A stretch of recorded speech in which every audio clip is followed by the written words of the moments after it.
Welcome to Now UTOKing, a series of short videos on how to define key terms in the UTOK system.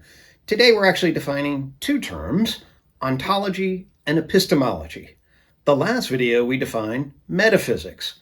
Ontology and epistemology are closely related, whereas metaphysics are about the concepts and categories that then give rise to a worldview.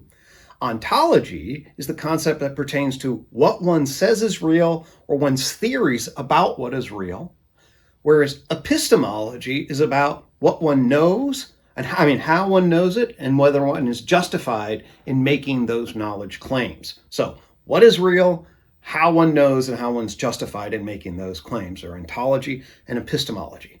Although these definitions clearly point to different things in the world, it's also the case that they're actually tied together and create lots of different kinds of potential confusions.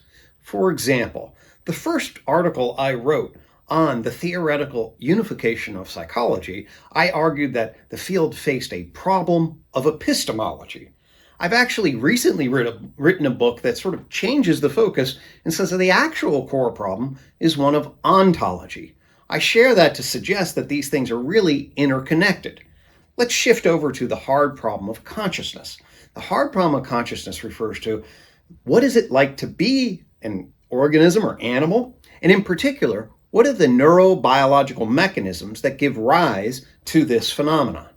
The neurobiological mechanisms refer to the real things in the world that give rise to consciousness, and therefore it's mostly an ontological problem.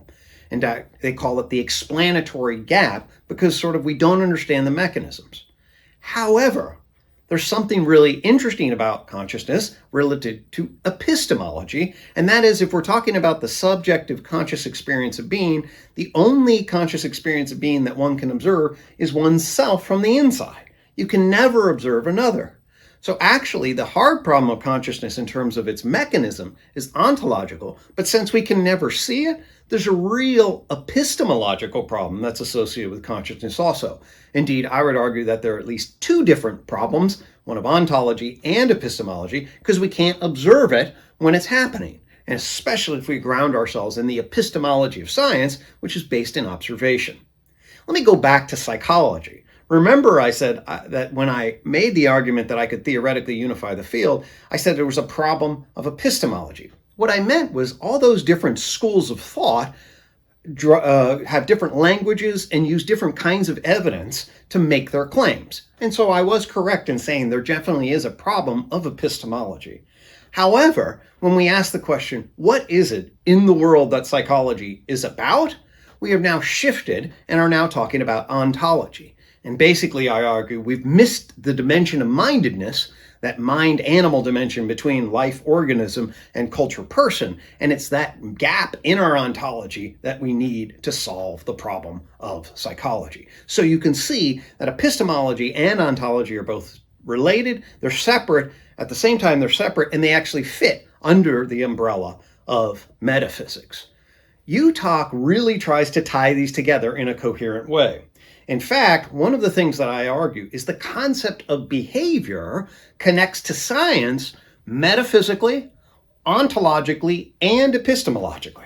How does it do it? The argument is that science takes the perspective of organizing the world in terms of entities and fields and change. These are the metaphysical concepts. It then uses this to map the world, the ontological world, and ultimately it does it through justifying systematic empirical observation, measurement, logical analysis, and experimentation. Those are all the epistemological structures that go into mapping the behaviors in nature. So we can tie science to behavior metaphysically, ontologically, and epistemologically.